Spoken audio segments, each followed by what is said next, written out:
A totally new era is in the process of moving into human experience, and this control system, it's doomed, and all its expressions are doomed. Not doomed like, let's have a mass bloody murder, mass killing, all the rest of it. They're doomed in this reality because they're connected to something that's disappearing. There'll still be infinite consciousness.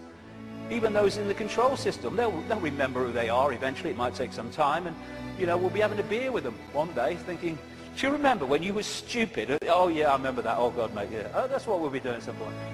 And so this epoch change is moving from a sense of division, left brain, where it sees everything as apart from everything else, sees everything in terms of structure and apartness. We're moving from that perception as this energetic construct changes to a perception of what comes from expanded consciousness and awareness, which is we're all one. We're all expressions of the same one consciousness, which again makes racism ridiculous, ludicrous, insane, the height of ignorance. And as the schism, the distortion is healed, so other expressions of the distortion will become what we call history. The police state, the energetic wars. Once we're really in to this expanded awareness, the very idea of going to war. You know, we have laws because of the distortion, because of the epoch we've been going through. We don't need laws in the state of awareness that we're going into, and our children and grandchildren will go even more into. You don't need to say we have a law against murder when murdering someone would never even enter your psyche. You don't need environmental protection laws when harming the planet because you know the planet and you are one anyway would never occur to you. You don't need these things. Laws are there to suppress overwhelmingly, but also expressions of laws are to try to mitigate for the distortion that manifests itself in distorted behavior. The idea of anyone going hungry in a world of plenty in the epoch we're entering, never even conceive it. You mean they used to let people starve? That's this mentality that we're moving out of, and we're at the cusp now of this change, which is a very interesting place to be. We're going back to that. We're going back to being connected to what we really are. And of course 2012 is much talked about and will be more talked about as we get closer to it.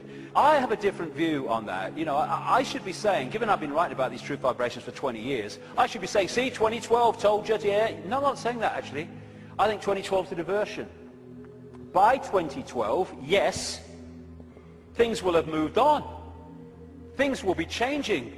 Amazing things will be taking place. There'll be big challenges, and there'll also be big, wonderful things starting to manifest by 2012 compared with now. But there'll be more so in 2013, more so in 2014, more so in 2015. This is an ongoing process as we move through the cusp out of one era, epoch, energetically, information, into another one. And so by the time it reaches where it's the natural state and the old epoch has gone altogether, you know, it's going to be down the road.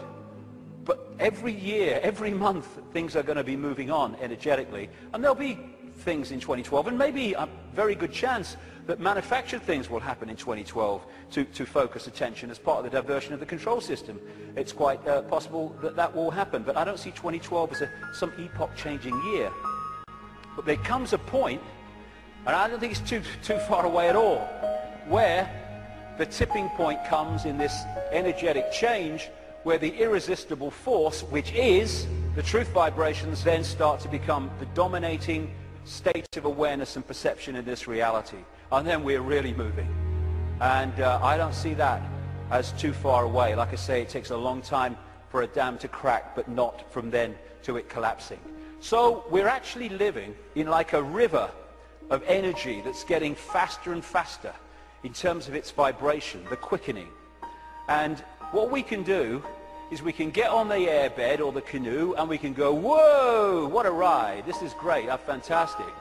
Or we can stand there and try to hold on to the world as it was, in which case we're going to be expending more and more energy trying to hold our status quo, and eventually we won't be able to hold it, and will get, symbolically anyway, washed away.